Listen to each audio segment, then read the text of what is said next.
வணக்கம். தமிழ்நாட்டின் அரசியல் களத்தில் ஆதிக்கம் செலுத்தும் முக்கிய கட்சிகளான திராவிட முன்னேற்றக் கழகம் மற்றும் அனைத்திந்திய அண்ணா திராவிட முன்னேற்றக் கழகம் ஆகியவற்றின் வாக்காளர் தளங்கள் காலப்போக்கில் எவ்வாறு உருமாறி விரிவடைந்துள்ளன என்பதை இன்றைய செய்தி அறிக்கையில் விரிவாக ஆராய்ந்து பார்க்க உள்ளோம். திராவிட இயக்கத்தின் அடிப்படையில் உருவான இந்த இரு கட்சிகளும் சமூக நீதி, சமத்துவம் மற்றும் தமிழ் அடையாளத்தை வலியுறுத்தி வருகின்றன.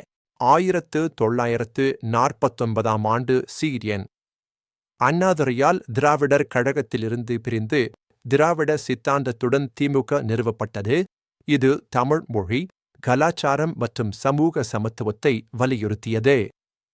பின்னர் 1972 ஆண்டு திமுகவிலிருந்து எம்.ஜி. ராமச்சந்திரன் தலைமையில் அதிமுக பிரிந்து உருவானது.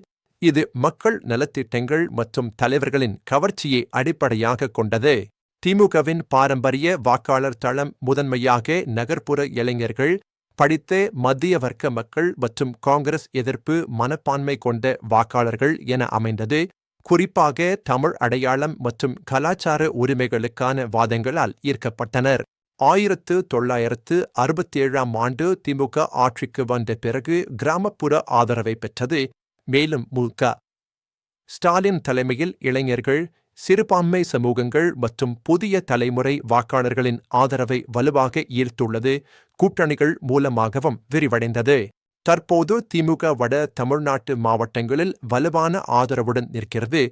குறிப்பாக 2024 மக்களவைத் தேர்தலில் போட்டியிட்ட இடங்களில் சுமார் 47% வாக்குகளை பெற்று நகர்ப்புற கிராமப்புற சமநிலையை அடைந்துள்ளது.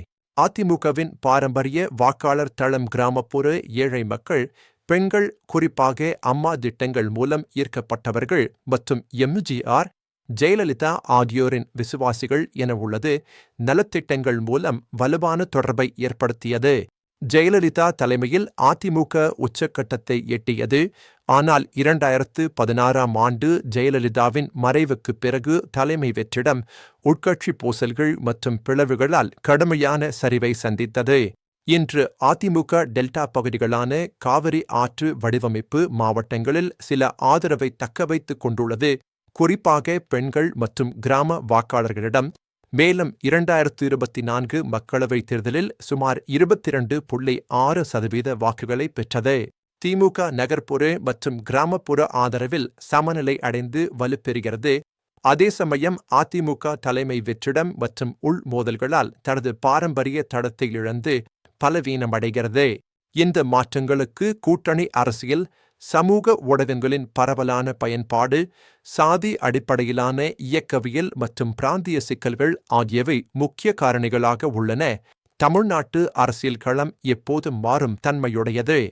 இந்த திமுக மற்றும் அதிமுக ஆகிய இரு கட்சிகளின் வாக்காளர் தளங்களின் பரிணாம வளர்ச்சி மற்றும் மாற்றங்கள் தமிழ்நாட்டு அரசியலின் எதிர்காலத்தை வடிவமைக்கும் முக்கிய காரணிகளாக அமைகின்றன.